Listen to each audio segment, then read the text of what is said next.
Le Premier ministre malien est arrivé ce lundi à Conakry, accueilli à l'aéroport international Conakry-Bessia par son homologue guinéen Diango Sissoko, a été reçu en audience par le chef de l'État, professeur Alpha Condé.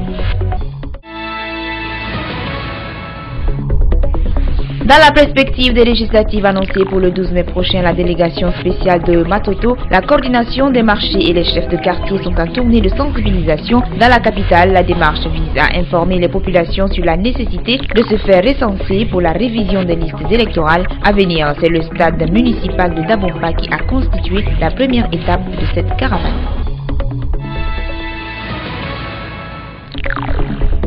L'association des promoteurs et sympathisants de la forêt Aprocif en abrégé vient de faire une assistance financière en faveur des populations sinistrées de Guéguédou. C'était à l'occasion de la remise de satisfecit aux membres de la coordination régionale de la forêt, un geste qui vient récompenser cette structure pour son engagement dans l'organisation des festivités marquant l'entrée du professeur Alpha Condé au pouvoir.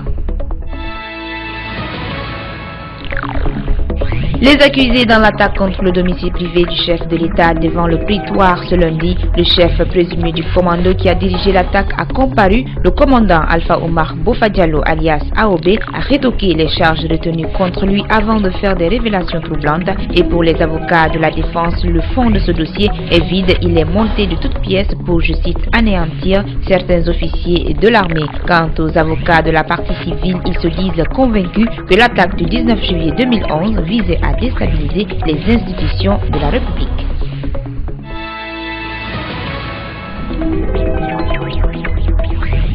Grave incendie la nuit dernière à Madinasik dans la commune de Matam. Au moins 2 personnes ont trouvé la mort calcinée. C'est la concession d'une famille Touré qui a pris feu par suite d'un court-circuit. Plusieurs dégâts matériels ont été également enregistrés.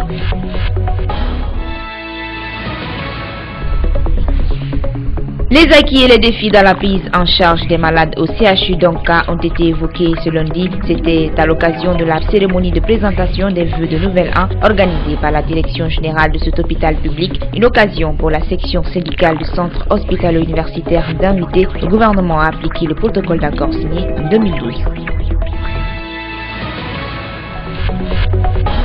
Match de gala le week-end dernier à Gbantama, c'est dans la préfecture de Dubrika. La rencontre a opposé le FC Gbantama à la formation Taban, organisée à l'honneur de Raphaël Kalissa, candidat de Guinée pour tous aux prochaines législatives. La manifestation sportive a notamment connu la présence d'un certain Dr Ibrahima Kassori Fofana.